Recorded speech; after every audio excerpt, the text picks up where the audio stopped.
Hello, I'm Beth Webb and I've come to tell you a story. And today it's going to be Taliesin, which is a really ancient Welsh tale. It's about 1,500 years old. Taliesin was a real man. He was a poet and a prophet and one of the wisest druids of his time. So the story I'm going to tell is a little bit of a mixture of myth and legend and fairy tale. It's got lots of magic and wonder, but I hope you'll enjoy it. It's one of my favourite stories ever. So this is Taliesin.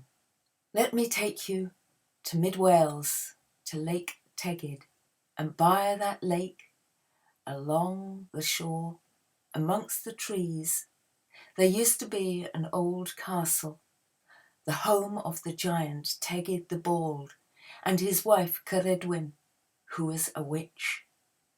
And they had 2 children, tall and strong, intelligent. And then Ceridwen gave birth to another child, a boy. And there was something wrong with this boy. He seemed angry, bitter, ill at ease. They let him grow a little before naming him, but his mood did not soften. And in the end, they called him Afagthi, which means utter darkness, for his soul seemed empty and dark and hollow, and there seemed to be no way of cheering him, or softening him, or making him lovable. And Ceridwen knew that he would never grow to hold a position at court. He would never grow to win favour or friends. And she felt she needed to do something for him. Afagthi seemed to get darker and more empty, and his soul more bitter as days went on. And Ceridwen designed a spell, one that would give her boy knowledge of everything that was past, present, and future. She thought by his wisdom and knowledge, then maybe he would gain favour and friends. People would seek him out for what he knew, even if he was never very likeable. And Ceridwen cleared a cave under the castle by Lake Tegid. And in that cave she put a great fire and a cauldron, a huge, great iron cauldron, and she filled it with the purest spring waters. She gathered herbs and she gathered spells, some things arcane and some from the woods, some from the wild places and some from the holy places. And she put them all into this great cauldron and lit the fire and brought it up to boiling point. Now, this fire had to be kept at exactly boiling point for a whole year and a day.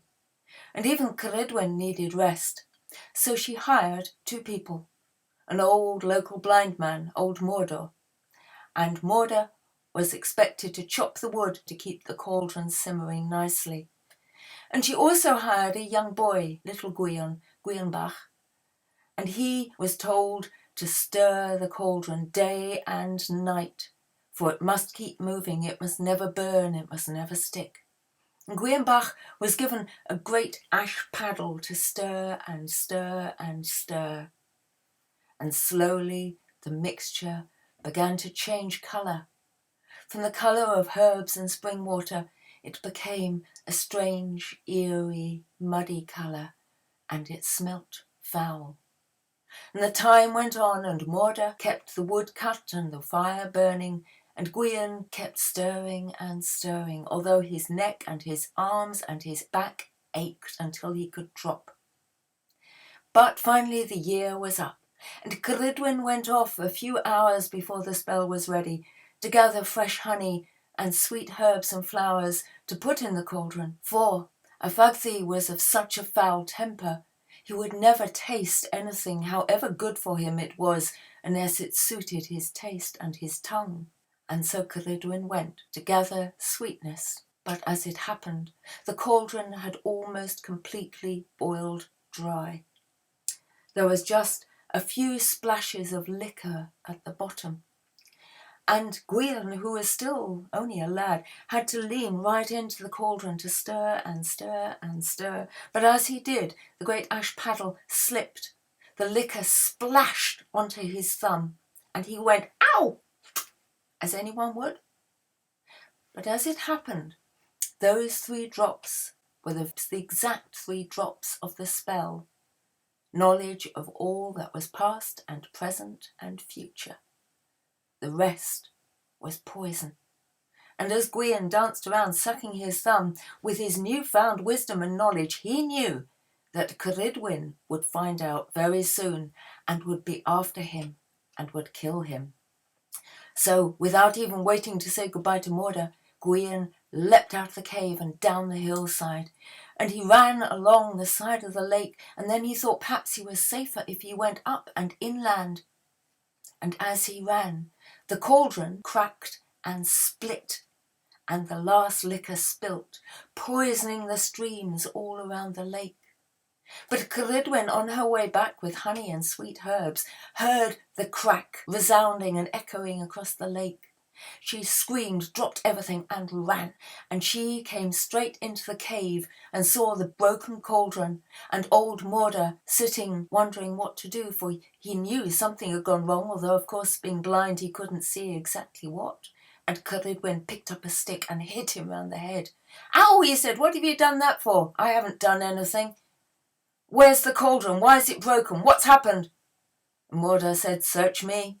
I didn't see anything. Gwion was stirring, then suddenly he went, 'Ow!' and ran out of the cave. That's all I know. Now stop hitting me, you old witch." And Ceridwen realised that old Morda was right, and she ran out of the cave and looked around and saw Gwienbach running up away from the lake towards the hills and the dark mountains, and she thought, "I'll get to him." But Gwienbach, with his newfound wisdom and knowledge, knew that Ceridwen was after him, and so with his new magic he changed himself into a hare. Nothing runs like a hare. Faster than the wind he ran and ran through the heather, through the firs, up the hillside. But Ceridwen used her magic to change into a hunting dog, and she ran after him, tongue out, eyes bright. She ran and she ran and she ran, pounding after the hare, lolloping up the hillside. And Gwion, seeing that the dog was getting close and almost feeling her hot breath on his heels, he got as far as a stream, and with his new magic he changed himself into a trout and swam and swam and swam upstream as fast as he could. And Ceridwen, seeing the change, was livid, but she shook herself from a dog form into a she-otter. And as Gwion swam, the stream became smaller and smaller until it was just a little brook, a freshet, and he could swim no closer. And he felt the otter's whiskers tickling his tail. And he looked up into the blue sky, and with his magic he transformed himself into a lark. And he flew up and up and up, singing and singing and singing with the joy of first flight in that blue sunlit sky. He was free. But Ceridwen, as the otter looked up, and she swore and she cursed, and she used her magic to change herself into a hawk. And that hawk flew higher and higher and higher until Gwion felt her shadow over his wings, and he knew that unless he did something very quickly, that she would grab him with her talons and snap his neck. And so he did what larks do. He folded his wings and he fell to earth silently. And he came at last to a farmyard. And there the farmer was winnowing his wheat. There were golden grains of wheat everywhere, whole hills and mountains of it. And Gwion changed himself into one single golden grain. But Ceridwen was clever. She saw the change. She landed in the farm, closed her wings, and shook herself and changed herself into a little black hen with a little red comb.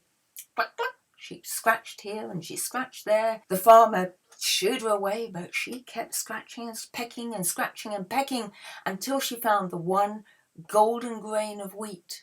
And she opened her beak and ate him up.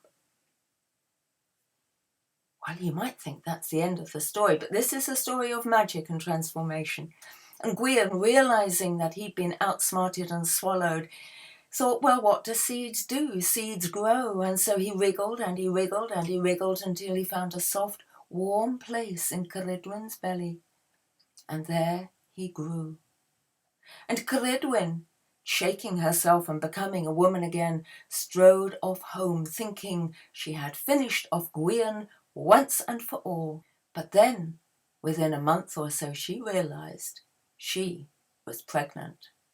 And she knew immediately who the baby was. It was Gwienbach, still alive and still growing in her belly. She waited all winter and spring. And then at the very end of April, the child was born. What a beautiful boy. Bright eyes, fair-skinned, light, soft, downy hair. The midwife washed him and wrapped him in a white towel and gave him to his mother, but Ceridwen looked down and said, I don't want him. But she couldn't kill him.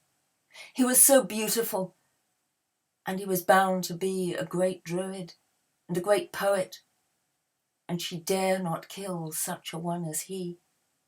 And so she put him in a big leather bag. She took him down to the water's edge and threw him into a lake, letting the water carry him away and down through a stream down towards the sea. Now, as it happened, that lake filled a river, and that river flowed down to the sea at a place where there was a salmon weir. And the salmon weir was owned by a king called Gwythno. Salmon would come up out of the sea and aim for the river to go and spawn. And every 1st of May, he reckoned he could get 100 fine salmon at least. But Gwythno had a son called Elfin. Now, whatever Elfin did went wrong. He tried growing crops and they died. He tried fishing and he couldn't catch anything. Gwythno was worried because Elfin was his only son, and he knew when he died that his men would not follow somebody they saw as a failure, a no-hoper, somebody who couldn't do anything.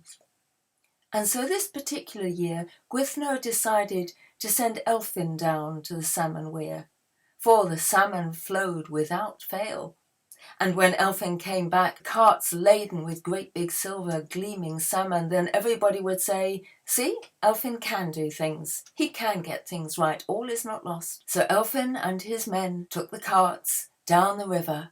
The sun hadn't risen yet. It was still early. But the light was silver in the sky. The sea was silver. The waves were small. And as they approached the weir, they could just about see. And there was no silver fish fighting to be free. The nets weren't shaking. The sea and the river where they met should have been thick with foam and lashing tails and wriggling beasts. But it was still and quiet. The men laughed and said, Ha, Elfin, you're useless. You can't do anything. Elfin's luck. Let's go home. But Elfin said, just wait.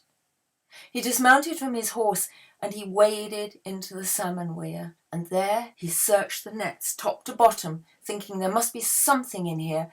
And just about when he was about to give up and go home, he pulled out a large leather bag. He dragged it ashore and his men laughed at him and said, Ha, that's a fine fish. Bit of old leather, what use is that?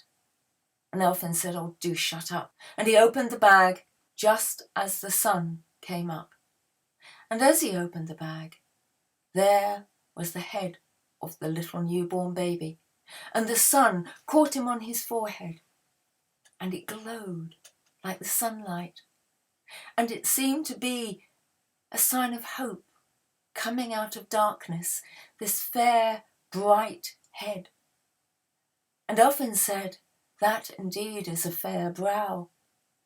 And that became the child's name, for in Old Welsh fair brow is Taliesin. And his men laughed at him and said, you're not taking that home. A kid that somebody doesn't want, thrown away, chucked in the river. Let him die, let him go. But Elfin said no. This child is special. I feel it in my bones. Leave him alone." And he wrapped the baby in his own cloak and put him in a pannier on the side of his horse. And then he mounted, and they turned, and they trundled back with empty carts. All the way the men were laughing at him. But then they heard a voice, one they hadn't heard before, a high, sweet voice. And Elfin turned round and looked in the pannier. And it was the baby, speaking, although he was only a day or two old. And he said, "Elfin, I have come to bring you luck and bring you hope.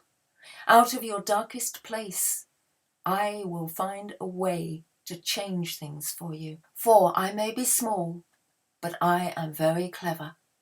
I am your hope. I am your consolation. Take me home, look after me, for I am Taliesin. I am your hope. For things are not lost, for who knows what hands wait underneath those who are lost and in despair? Who knows what is around the corner?